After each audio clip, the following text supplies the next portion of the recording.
Today we're taking a look at these NBA matches, which are happening on Friday, May 13, 2022, and giving you match breakdowns, betting tips and predictions in general on these games. Welcome back to High Stakes, let's get straight into it. Also, don't forget to subscribe to get notified as soon as we release these sport prediction videos, and if you would like more betting tips and predictions, then check out our Patreon in the link down below. Our new Patreon is a way for us to help you improve your chances of making more money. Multiple plans are available for each and every one of you. You can get 30 extra betting picks all the way up to 500 extra betting picks per month. Stop wasting hours of your time searching for bad betting picks that ends up costing you a lot of money. Join the High Stakes Patreon now and get the best betting picks. Milwaukee Bucks vs Boston Celtics. Our team pick is Milwaukee minus 1.5 points, and here is why. After dominating the fourth quarter of both games 3 and 4 in Milwaukee, the Celtics picked a bad time to have their worst fourth quarter of the playoffs on Wednesday night. Boston was outscored 41-23 in the fourth quarter and fell 110-107 to the Bucks to fall behind 3-2 heading back to Milwaukee. Marcus Smart, who spent the better part of the game leading the Celtics' relentless defense, committed 2 of his 3 turnovers in the final 30 seconds to seal the Celtics' fate. Jason Tatum led Boston with 34 points and Jaylen Brown added 26 points, but neither player touched the ball in the final 30 seconds as the Celtics' offense lost its way down the stretch. Boston led by 1 when Giannis Antetokounmpo missed the second of 2 free throws. The Celtics were unable to corral the rebound and Milwaukee's Bobby Portis tipped home the miss to give the Bucks a lead they would never relinquish. The Bucks looked like a team that was on the brink as they trailed by as much as 14 points in the second half on Wednesday night. A slight lineup adjustment, however, and the Bucks came alive in the fourth quarter and pulled out a thrilling 110-107 win and put themselves in the driver's seat in this best-of-7 Eastern Conference semifinals series. The Bucks decided to take Brook Lopez out and feature Bobby Portis Jr. and Pat Connaughton in a smaller lineup down the stretch along with Antetokounmpo, Wes Matthews and Jrue Holiday. The lineup brought the Bucks back in the fourth quarter while not losing anything on the glass thanks to Giannis and Portis. Antetokounmpo led the way with 40 points, Holiday chipped in with 24 points and Portis and Connaughton combined for 27 points off the bench in the come-from-behind win. Portis's putback off of an Antetokounmpo miss gave them the lead, Holiday stripped Smart and Boston's chance to retake the lead and Connaughton sank the final 2 free throws to lead the Bucks to victory. This is a good line for the Bucks at home trying to close out this series.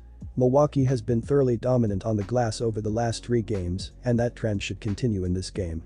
Antetokounmpo has been nearly unstoppable over the last 3 games, averaging 39 points per game, 13.7 rebounds per game and 5.3 assists. He seems to be more effective with Lopez off the floor, and while Milwaukee has struggled a bit defensively without Lopez, they are still dominant on the glass even without the 7-foot center. Milwaukee will remain with their smaller lineup in Game 6 and pull out a tight, hard-fought game against a Celtics team struggling on the glass. Our total pick is under 211. The Boston Celtics are averaging 108.4 points on 46% shooting and allowing 104.9 points on 45.7% shooting. Jason Tatum is averaging 26.9 points and 5.2 rebounds, while Jaylen Brown is averaging 22.6 points and 4.2 assists. Al Horford is the third double-digit scorer and Marcus Smart is grabbing 3.1 rebounds. The Boston Celtics are shooting 36.1% from beyond the arc and 83.1% from the free throw line. The Boston Celtics are allowing 36.7% shooting from deep and are grabbing 40.8 rebounds per game. The Milwaukee Bucks are averaging 105.7 points on 4.8% shooting and allowing 99.8 points on 41.9% shooting. Giannis Antetokounmpo is averaging 31.1 points and 13 rebounds, while Jrue Holiday is averaging 19.1 points and 6 rebounds. Chris Middleton is the third double-digit scorer and Bobby Portis is grabbing 10.4 rebounds. The Milwaukee Bucks are shooting 35.6% from beyond the arc and 72.1% from the free throw line. The Milwaukee Bucks are allowing 32.5% shooting from deep and are grabbing 50 rebounds per game. Golden State Warriors vs Memphis Grizzlies. Our team pick is Golden State Warriors -8. And here is why. The fact that the team was able to get back up for Wednesday's matchup considering the way things went down in the previous game says a lot about the mental makeup of this Grizzlies team. They are the Rocky Balboa team left in the dance, and it's going to take more than the Warriors just showing up to knock them out of the playoffs. Steven Adams was once again a prominent part of the lineup dominating in the paint. Yes, the Warriors can unleash an avalanche of points on offense on any given night. And yes, they're the number 2 ranked team behind the Boston Celtics in defensive efficiency. But they are also at a clear size disadvantage against the Grizzlies. Memphis must have received the memo to cut out the finesse play and start playing bully ball. They were plus 18 on the boards, including 18 offensive rebounds. It was complete dominance from start to finish. Granted, it also helped that the team shot 18 three-pointers and 47.5% from the floor. But the ability to keep things so lopsided in the rebounding department has been the difference for the Grizzlies in the last 2 games. The Warriors got rolled on by a Memphis team playing without their star guard, Ja Morant. Even with Morant out for the playoffs, Friday's meeting is an incredibly dangerous game for the Warriors. If they lose, they'll be forced into an elimination game on the road in Game 7. They don't want to go back to the FedEx Forum and face a revitalized Grizzlies team in front of a loud and passionate Memphis fan base. Steph Curry and Jordan Poole must do better than a combined 17 points if the Warriors have any hopes of closing out the series at home. No, Golden State doesn't have to beat Memphis on the boards, but they need to at least be competitive. It would also help if they aren't turning the ball over on every position. That was a problem of theirs throughout the regular season as well. It's like all of Golden State's weaknesses are suddenly coming to life at the wrong time against the Grizzlies. The Warriors aren't facing elimination, but this feels like a must-win game for them considering they wouldn't be playing at home in a potential Game 7 matchup.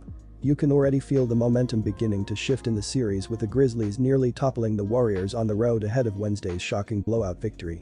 Coach Steve Kerr might not be on the sidelines, but you have to believe Steph Curry, Klay Thompson and Draymond Green all gave the team an earful in the locker room.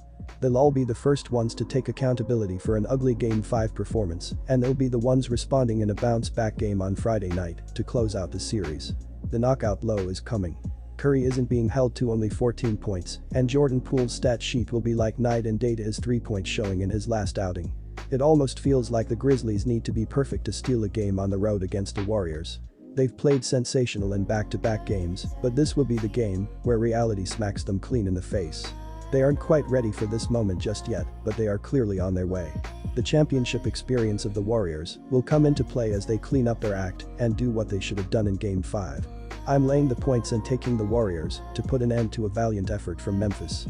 Our total pick is over 217.5 points.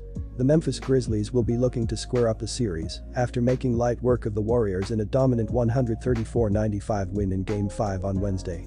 Jaren Jackson Jr., Tyus Jones and Desmond Bane each scored 21 points, while Dillon Brooks chipped in with 12 points. As a team, the Grizzlies shot 47% from the field and 18 of 41 from the 3-point line as they came ready to play and jumped all over the Warriors from the start and were never threatened at all after exploding for 77 points in the first half. The Grizzlies led by as many as 55 points in this one before they decided to rest their starters in one of their best wins ever in franchise history. The Golden State Warriors will be hoping to erase their memories after suffering one of the worst losses in playoff history. Klay Thompson led the team in scoring with 19 points, Jonathan Kuminga added 17 points, while Stephen Curry chipped in with 14 points.